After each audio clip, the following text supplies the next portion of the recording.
আসসালামু আলাইকুম। আমন্ত্রণ গোল্ডেন এজ হোম কেয়ার উত্তর আমেরিকা বাংলা ভিশন সংবাদে। আপনাদের সাথে আছি মাহমুদুল হাসান।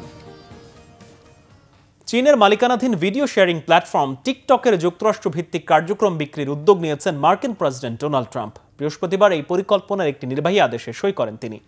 এতে বলা হয়েছে, যুক্তরাষ্ট্র সহ বিশ্বের বিভিন্ন বিনিয়োগকারীদের কাছে টিকটক বিক্রি করা হবে।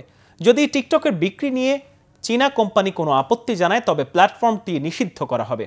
এরই মধ্যে যুক্তরাষ্ট্র ভিত্তিক কার্যক্রমকে বৈশ্বিক প্ল্যাটফর্ম থেকে আলাদা করা, বিনিয়োগকারী সংগ্রহ করা এবং চীন সরকারের অনুমোদন পাওয়ার চেষ্টা করছে যুক্তরাষ্ট্র।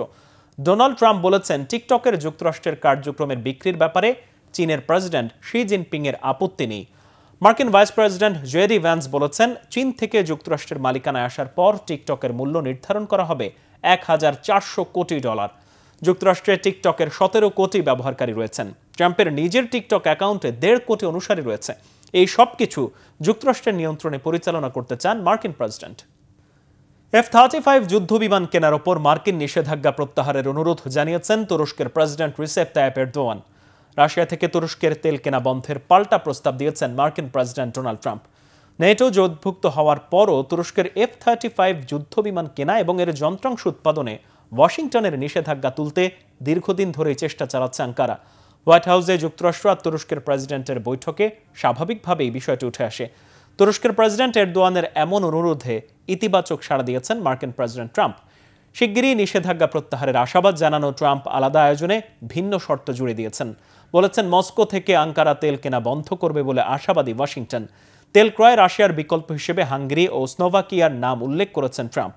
এই আয়োজনেই চীনের মালিকানাধীন সামাজিক মাধ্যম টিকটকের নিয়ন্ত্রক প্রতিষ্ঠান বাইট ড্যান্স কেনার কর্মপরিকল্পনা বাস্তবায়নে নির্বাহী আদেশে অনুমোদন দিয়েছেন মার্কিন প্রেসিডেন্ট। মালিকানা হস্তান্তরের জন্য 120 দিনের সময় বেঁধে দিয়েছেন তিনি। যুক্তরাষ্ট্রের ভিসা বাতিলের সিদ্ধান্ত প্রত্যাখ্যান করেছেন কলম্বিয়ার প্রেসিডেন্ট গুস্তাভো পেত্রো। শনিবার পেত্রো বলেন, এই পদক্ষেপের মধ্য দিয়ে আন্তর্জাতিক আইন লঙ্ঘন করেছে যুক্তরাষ্ট্র। সামাজিক যোগাযোগ মাধ্যমে দেয়া এক পোস্টে পেত্রো লেখেন, এখন থেকে তার যুক্তরাষ্ট্র যাওয়ার ভিসা নেই, এতে তিনি পরোয়া করেন না। পেত্রো লেখেন, তার ভিসার দরকার নেই। এর আগে শুক্রবার নিউ ইয়র্কের রাস্তায় ফিলিস্তিনপন্থী একটি বিক্ষোভে যোগ দেন কলম্বিয়ার প্রেসিডেন্ট। এ সময় তিনি মার্কিন সেনাদের প্রতি প্রেসিডেন্ট ডোনাল্ড ট্রাম্পের আদেশ না মানার অনুরোধ জানান। এরপরে যুক্তরাষ্ট্র তার ভিসা বাতিল করার সিদ্ধান্ত নেয়। এই ছিল এখনকার মতো। আগামী বুধবার বাংলাদেশ সময় সকাল 6টায়, মঙ্গলবার নিউ ইয়র্ক সময় রাত 8টায় গোল্ডেন এজ হোম কেয়ার উত্তর আমেরিকা বাংলা ভিশন সংবাদ দেখার আমন্ত্রণ রইল।